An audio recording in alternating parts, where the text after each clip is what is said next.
दे धरने पे धरना।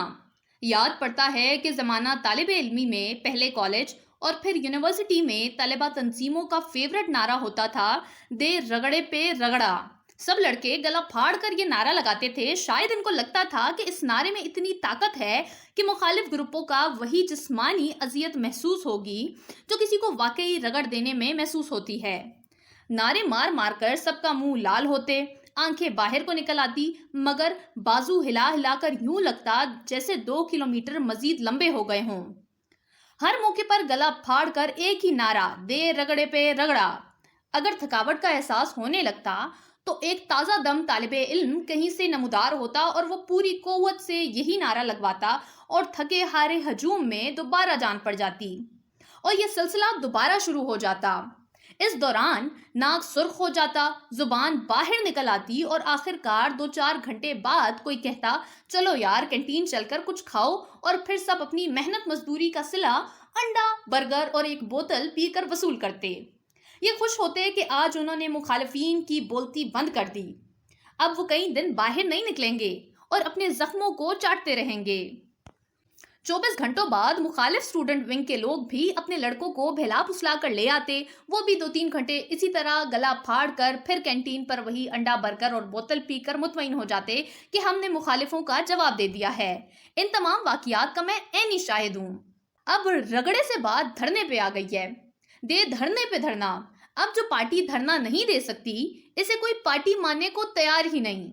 लिहाजा आप नोट करें कि पिछले 15 साल से अब मुसलसल इस मुल्क में धरने और लॉन्ग मार्च हो रहे हैं और अब तक हर पार्टी ये सब कुछ कर चुकी है। अब ये फैशन और सियासी कल्चर बन चुका है। ये भी अपनी किस्म का एक नशा है कि आप हजारों लोगों को अपने पीछे लगाकर इनके घर बार, बीवी बच्चे छुड़वा लें और वो भी नौकरी और काम धंधा छोड़कर इस शख्स के पीछे चल पड़ें कि हम मुल्क ठीक करने जा रहे हैं। इस्लामाबाद की हालत देखें, हर दफा ऐसा लगता है कि शायद कोई गैर मुल्की फौज इस तरफ चल पड़ी है। कदीम जमानों में हम देखते थे कि फौजें किसी शहर का घेराव करती थी तो वो किले के अंदर मोर्चा बंद होकर बैठ जाते। शहर के फसीलों पर तीरंदाज और जंगजू खड़े कर दिए जाते और शहर से बाहर खंदकें खोद दी जाती। शहर में राशन इकट्ठा कर लिया जाता और कई माह ये लड़ाई इसी तरह चलती रहती। इस्लामाबाद में भी इसी तरह का मंजर पेश आता है। हर चंद माह बाद कोई ना कोई जिथिया या गिरोह इस पर चढ़ाई करने आ जाता है। शहर के आने जाने के सभी रास्ते बंद कर दिए जाते हैं, भारी कंटेनर्स लगा दिए जाते हैं, कोई भी शहर से अंदर या बाहर नहीं जा सकता, तमाम रास्ते बंद। अब यूं लगता है जैसे इस शहर पर हमला होने वाला है। हर चेहरा खौफजदा। फिर धरना देने वाले आते हैं, पुलिस से लड़ाइयाँ और झड़पियाँ होती हैं। पुलिस के जवान भी इसी हजूम या इसी क्लास या खानदान से आए हैं जिससे धरने वाले आए होते हैं। यूं एक ही क्लास और खानदानों के जवान एक दूसरे की रज कर फेंटी लगाते हैं। अपने 3 नौजवानों का एक ग्रुप अपने सियासी लीडरों के मुफाद का तहफ़्फ़ुज़ करने आता है। वो लीडर और इसके हामी इस मुल्क को अजीम बनाने निकले होते हैं, जबकि पुलिस के नौजवानों को बताया जाता है कि ये शरपसंद हैं जो इस मुल्क को चलाने नहीं दे रहे। ये मसाइल की जड़ हैं और असल खराबी हैं। यूं दोनों ग्रुप एक दूसरे से लड़ते हैं। एक गिरोह अपने 3 रियासत बचा रहा होता है और दूसरा ग्रुप अपने लीडर के कहने पर रियासत को अजीम बनाने निकला है। दोनों नौजवानों का बैकग्राउंड एक ही है। जिन लीडरों के पीछे ये लगे होते हैं, इनके बच्चे हों या कारोबार, वो बैरून मुल्क सेटल हैं। ना इन लीडरों ने 9 से 5 कोई नौकरी करनी है, ना उन्होंने बच्चों की फीस देनी है, ना इलाज मालचे पर खर्च की कोई फिक्र है, और तो और गाड़ियां, हटो बचो, प्रोटोकॉल और तरक्कियाती फंड्स में डाके भी अवाम से टैक्स लेकर डालने हैं। सब कुछ अवाम की जेब से लेते हैं। हुकूमत में हो तो सरकार से सब कुछ फ्री मिलता है, पेट्रोल, गैस, बिजली के बिल सब फ्री, गाड़ियां फ्री, सफर फ्री, एयर टैक्स फ्री और बादशाही अलग। हाँ, अगर ऑपोजिशन में आ जाएं तो फिर इनके बहुत सारे डोनर्स और चंदा देने वाले होते हैं जो इन्हें फंडिंग करते हैं। ये मुफ्त का लंच नहीं होता। इन डोनर्स को हुकूमत में आने के बाद बहुत सारे फवायद दिए जाते हैं। इनके टैक्स माफ होते हैं, जुर्माने माफ होते हैं, इनके कहने पर अफसरान को ओहदे दे दिए जाते हैं जहां वो साथ मिलकर डाके मारते हैं। हाउसिंग सोसाइटी वाले सबसे बड़े डोनर होते हैं कि अक्सर ने कब्जा करने होते हैं, जरी जमीनों को तबाह करना होता है। किसी डोनर को करोड़ों डॉलर्स की गाड़ियां इंपोर्ट करने की इजाजत मिल जाती है, चाहे आप खुद दुनिया भर से डॉलरों की भीख मांग रहे हो।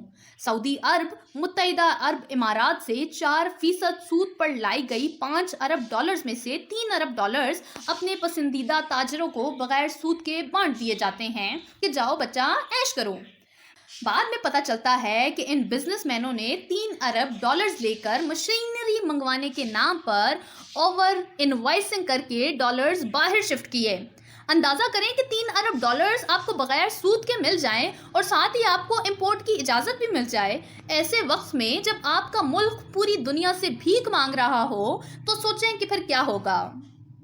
इसी अवाम को लूट कर इनको ही अपने पीछे लगाया हुआ है। जिस अवाम को सबसे ज्यादा सुकून और इस्तेहकाम की जरूरत है, वो इन सब के पीछे लगकर अपने शहर को खुद ही बंद कर देते हैं, वही हंगामे और दंगे करते हैं। इस मुल्क में धरने देकर किसी ने सरमाया लगाना है या नौकरियां देनी है।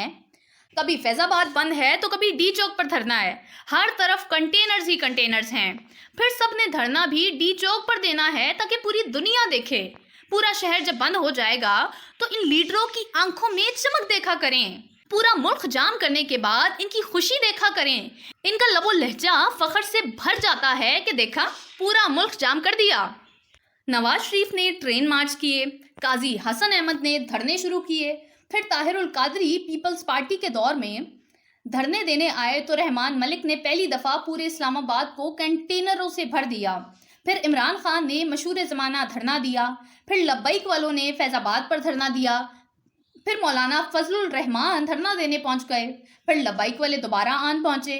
अभी कुछ हफ्ते कबल जमात इस्लामी ने 2 माह डी चौक को बंद किए रखा और धरना देकर बैठे रहे। चंद दिन पहले ही लब्बैक वाले फैज़ाबाद से होकर गए हैं। 5 दिन लोगों की जिंदगियां अजाब बनी रही। अब फिर जमात इस्लामी वाले धरना देने आ गए हैं, फिर पूरा शहर बंद और फिर वही कंटेनर्स।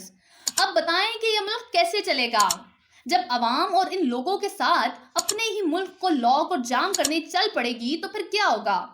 ये लोग मजीद गरीब होंगे और ये लीडर ये हर दफा मुक्तदरा से मिलकर हुकूमत में आ जाते हैं। अगर मुक्तदरा एक को निकाल दे तो वो नाराज और दूसरे को लाए तो तीसरा नाराज। यही अवाम अपने अपने लीडरों को पावर में लाने के लिए इस्तेमाल होते हैं। बस लुटेरा हमें मर्जी का दो, और ये लुटेरे अवाम की कमाई गई दौलत पर टैक्स लेकर अयाशी करते हैं और अवाम को इस काम पर लगा दिया है कि दे धरने पे धरना।